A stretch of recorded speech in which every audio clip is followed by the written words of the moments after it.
c'est quoi le sujet récent? Bon, c'est le passage sur une émission d'un pervers notoire qu'on ne citera pas. L'émission d'un condamné aux mœurs déviantes. Tout le tintamarre qu'il y a eu autour avec la pseudo-polémique. Bon, en vérité, j'ai l'impression ça inquiète plus les gens que moi-même, alhamdoulilah, je n'ai pas été véritablement concerné par ça. Euh, mais, euh, mais après, c'est plus compliqué par rapport aux proches, la famille, etc. Les messages qui vont dans tous les sens et l'image qui se partage un peu partout.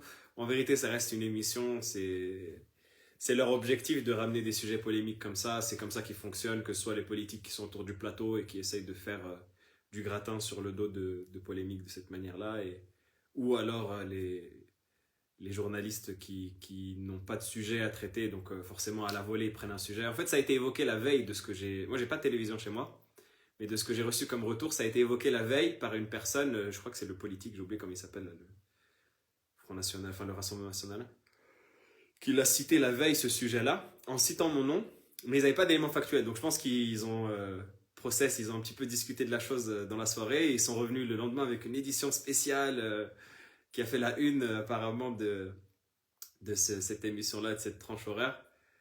Et, euh, et voilà, et ça a donné tout ce de fil en aiguille, avec évidemment quelques petits diablotins derrière qui ont alimenté la chose, parce que très souvent sur Twitter, je reçois notamment des comptes de la fachosphère qui essayent de profiter de ces vidéos-là pour les mettre soi-disant en valeur, parce que ce seraient des vidéos, attention, d'intolérance et d'extrémisme et de je ne sais quoi.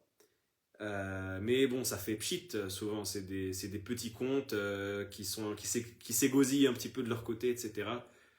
J'en ai un en tête en particulier qui me mentionne souvent. Après, il y a quelques politiques aussi, et généralement ça fait pchit pareil, comme, bon, je vais pas la citer, mais l'élu de Saint-Chamond qui pareil, s'égosille un petit peu de son côté de temps à autre, etc.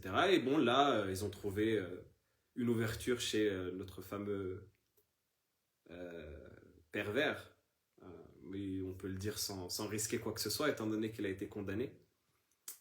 Euh, et, euh, et c'est ce qui a fait tout l'embrasement qu'il y a eu, mais en vérité, c'est des choses qui existent, c'est simplement que le projecteur a été mis d'une manière assez violente et assez radicale, et directement, ça a donné ce que ça a donné de fil en aiguille. Saint-Chamond, pas Saint-Chamond. D'ailleurs, tous les frères de Saint-Chamond, je les salue et je les aime profondément. Je les salue très très très chaleureusement. Donc voilà à peu près pour la synthèse de l'histoire pour ceux qui n'étaient pas au courant. On n'a pas donné d'éléments plus que ça parce qu'on n'a pas cité de nom. Mais bon, c'est facilement trouvable, ça fait le tour un petit peu de... Même si c'est pas... J'ai ni envie de capitaliser sur ça, ni envie de trop parler de ça, parce qu'on pourrait penser, soit on pourrait penser que ça m'affectait alors que, alhamdoulilah, c'est pas le cas, soit on pourrait penser que je profite du buzz, comme on dit à notre époque, que je profite du buzz pour... je ne sais même pas pourquoi, d'ailleurs. Pourquoi est-ce qu'on profiterait de ce genre de mise en lumière, je ne sais pas, mais voilà, il y a un peu tout un marasme un peu bizarre qui y a autour de ça, et en vérité c'est rien, quand on perce l'abcès, il n'y a rien derrière. On sait que généralement ce genre de médias, c'est eux qui donnent la passerelle aux politiques. Pour le moment, alhamdoulilah, il n'y a rien, et même s'il y a, on connaît tout le système politique qui s'organise derrière, la manière dont il s'organise, et les limites que ça a entre la communication politique de ceux qui essayent de manger à tous les râteliers et de grappiller des voix ça et là, et entre la réalité du terrain. Déjà, il y a tout un gap, et ensuite, au niveau du pénal, etc., il y a aussi tout un gap. Donc voilà, toute une machine, si elle se met en marche, bien, alhamdoulilah, قُلْ لَنْ يُصِيبَنَا إِلَّا مَا كَتَبَ اللَّهُ لَنَا, comme Allah Azza Jal dit, il ne nous touchera que ce qu'Allah subhanahu wa ta'ala a inscrit pour nous. Euh, et potentiellement, bah, voilà, ça reste des égosillements de Butor et de mal appris. Barakallahu fikum. On va plus citer, on va dire MF maintenant. Parce que j'ai cité un ami, il pensait que c'était une référence religieuse. J'ai pas regardé l'émission, j'ai que des petits extraits de 10-15 secondes par-ci par-là qui m'ont été envoyés par centaines. Mais apparemment, dans un des extraits, on entend le présentateur qui dit il a cité Mohamed en disant, voilà, en le faisant passer pour une référence. C'est une référence pour nous dans nos cœurs, mais ça fait rire la manière dont ils ont compris la chose. Donc on va dire MF jusqu'à maintenant. Voilà. MF, t'inquiète, ton anonymat sera préservé. Butor, c'est la personne qui parle beaucoup déjà et qui est très grossière dans ce qu'elle dit. Ça qualifie assez bien ces gens-là sur les plateaux télé qui sont très grossiers, très virulents, et pour rien au final.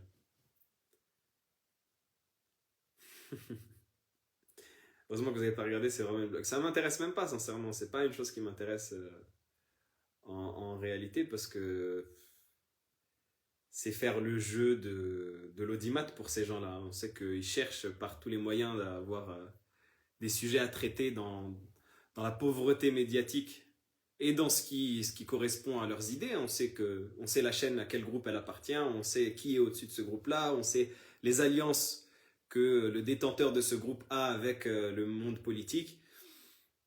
Donc on sait exactement dans quelle direction ça va. On sait exactement que c'est la façade du politiquement correct. C'est parce que les politiques doivent rester dans le politiquement correct qu'ils sous-traitent avec ces petites officines dans les médias, qu'ils leur envoient des directives. Et d'ailleurs, ils n'ont même pas besoin de directives parce qu'ils travaillent tous les deux en bonne intelligence, comme un couple dont chacun saurait ce à quoi pense l'autre sans même qu'il n'ait besoin de le dire.